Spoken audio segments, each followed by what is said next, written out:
So when we talk about deliberate creation, when we talk about the science of deliberate creation, when we talk about the powerful law of attraction, when we talk about the art of allowing, what we're talking about is you consciously recognizing that you are all day, every day, in every waking moment.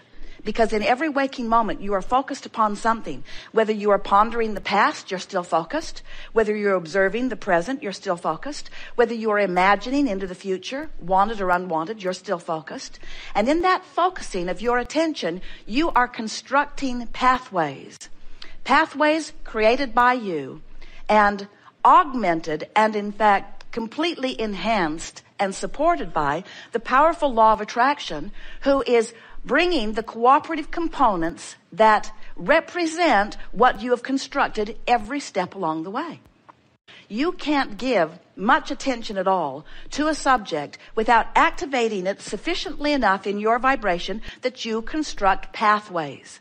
Now, sometimes the pathways that you're constructing aren't significant enough that it requires any of your attention. So you construct a pathway and more of it comes and you think it's interesting or a coincidence or maybe even lucky. You don't realize that it's the law of attraction's natural, efficient response to the vibrational frequency that you are practicing. So what happens with most of our physical human friends is that rather than practicing deliberately in an attitude of everything I think about or talk about, I am constructing pathways that will end up in manifestation, instead of looking at it that way, most people just think and speak all over the place, talk about the wheel that is squeaking the loudest, or poke around at the problem that is troubling them the most. So many of you have magnificent lives with several factors that are just really wonderful and worthy of conversation.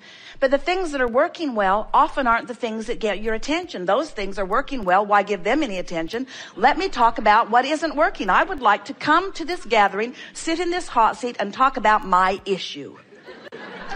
And we say, and construct a pathway for more deprivation of what you want, while you're constructing with a justifying. In other words, we get it. When you're not where you want to be, you want to know why, or you want to explain why. And so a tremendous amount of your thought, of your construction process, is about explaining why you're standing where you're standing, which just makes sure that you keep standing there longer. Have you noticed?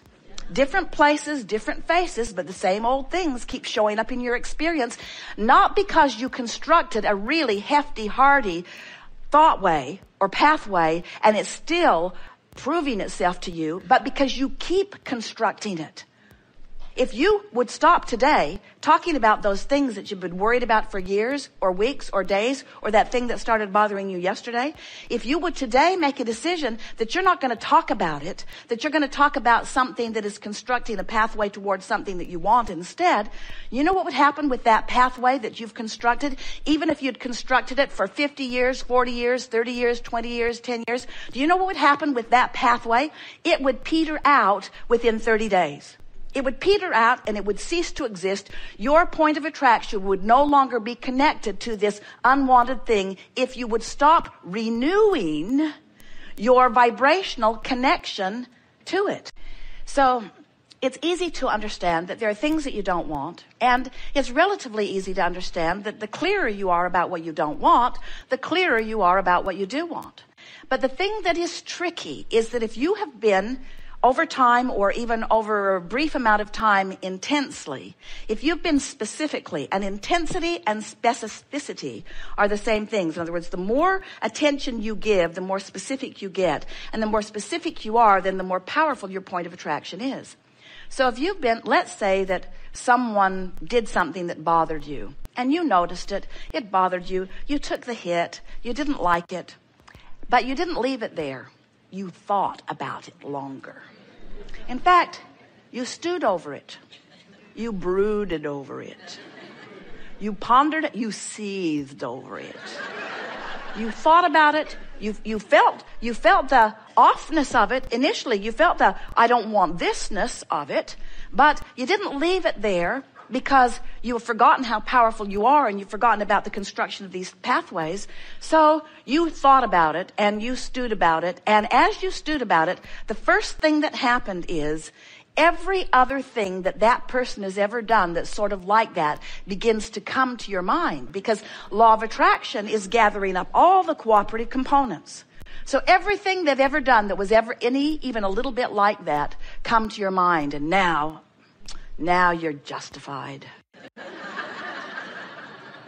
You explain to yourself and some innocent bystander that walks into your experience, I'm not making this stuff up. You say, I'm not making this up. And then the next thing that happens is law of attraction reaches further than just in your thought ways. It reaches out into the environment that surrounds you and brings to you the cooperative components of other people who have that same issue active in their vibration. And now you've got a real festival going. Now you're having conversations. So now what we're getting at is something that started out maybe sort of general has now become more and more and more and more and more and more and more specific. And it's gathering power, not because it in and of itself is a powerful thing, but by your attention to it. When we say something gathers power, what we're really talking about is the construction of thought waves power, because there are a lot of things that are powerful out there that if they're not active in your vibration, they're not going to show themselves to you at all. And so it doesn't matter how powerful they are. There's no law of assertion in this universe. Nothing can come after you. You got to be a cooperative component to each and everything that comes into your experience every single time. And if it's not active in your vibration, doesn't matter how big and bad and awful it seems to others who are engaged in it, it will not touch you in any way. It's law. Law of attraction will not bring it to you.